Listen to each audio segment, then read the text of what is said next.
महिलाएं सिर्फ 1 मिनट देरी से घर से निकली है, लेकिन उसकी बस छूट जाती है, इसलिए उसे और देर हो जाती है। फिर वो अपनी हालत ठीक करके घर में अपने पति के पास जाती है, लेकिन पति घर पर काफी देर से इंतजार कर रहा है। वो सावधानी से अंदर जाती है, लेकिन पति गुस्से में उसके पेट में मारता है और उसे नीचे फेंक देता है। महिला सोफे पर गिर जाती है। उसने फिर से महिला को उठा सोफे पर बैठाया, फिर धीरे से पसलियों में एक और मुक्का मारा।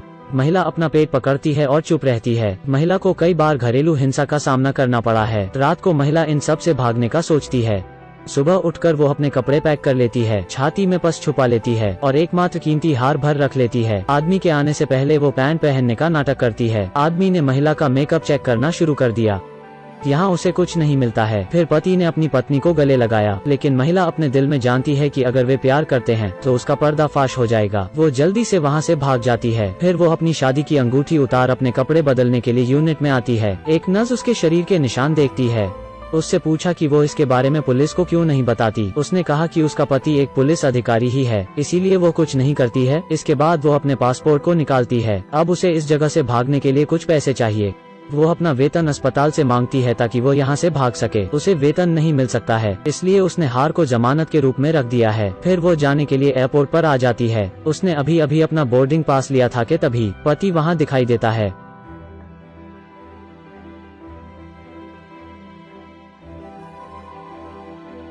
वो एक झटके में छिप जाती है। पति मुड़कर देखता है। महिला जल्दी से भाग जाती है और एक गाड़ी में बैठकर भाग जाती है, लेकिन उसका फोन यहाँ पर गिर जाता है।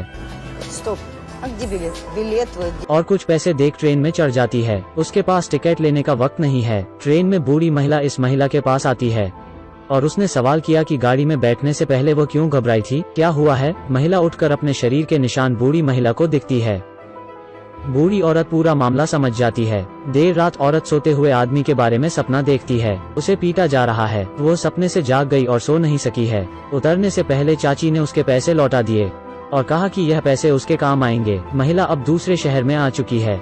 शरीर पर चोट के निशान कष्टदायक हैं। उसे यहाँ एक क्लीनर की नौकरी मिल गई है। यह नौकरी किराए का भुगतान करने के लिए पर्याप्त है। भूख लगे तो वो दूध पी लेती थी। खाने के लिए वो एक ब्रेड खाती है, लेकिन घर पर हिंसा के दिनों की तुलना में यह सब बहुत बेहतर है। वहाँ का आदमी उसके काम की सराहना करता है। महिला यहाँ संघर्ष कर रही है। गलियारे में एक बच्चे के साथ एक आदमी आयरिस उसकी बाल्टी उठाने में मदद करता है। वो उस बाल्टी को जल्दी से ऊपर पहुंचा देता है। महिला आदमी को धन्यवाद कहती है। यह दोनों पहली करीबी मुलाकात है, लेकिन इस महिला के दिल का दर्द कोई नहीं जानता है।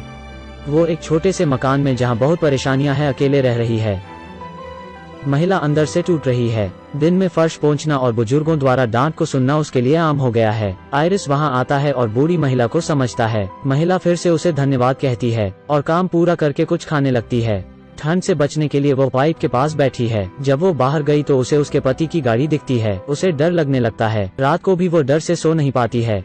वो अपने पति को याद करते रहती है। फिर वो रजाई ढक कर सो जाती है। आज एक दीवार पर कुछ लिखा हुआ है और ऊपर उसकी बाल्टी पर भी लात मारी हुई है। यह देखने के लिए महिला ऊपर जाती है। इंतजार करने पर एक विद्रोही युवक आता है। वो उसे गंदगी करने से मना करती है। लड़के ने उसे सिर्फ एक नौकरानी कहा और उसके लिए कोई सहानुभूति नहीं दिखाई। महिला ने अधीरता से सिर हिलाया और देर रात को महिला बीमार पड़ जाती है। उसे तेज बुखार है और चेहरे पर पसीना आ रहा है। सुबह वह सीढ़ी पर बीमार पड़ी है। दयालु जमींदार उसके स्वस्थ होने के लिए घर ले आती है। यह पहली बार था जब उसने अच्छा महसूस किया था, लेकिन फिर भी वो सपने देख डर जाती है। ठंड का मौसम है। महिला के लिए पानी लाना अब आसान नहीं है। गर्म रहने के लिए वो पाइप के पास रहती है। आयरिस अपनी बेटी के साथ वहाँ आता है और महिला को घर में गर्मी लेने के लिए बुलाता है, लेकिन महिला मना कर देती है। तभी एक लड़का महिला को दस्ताने देता है।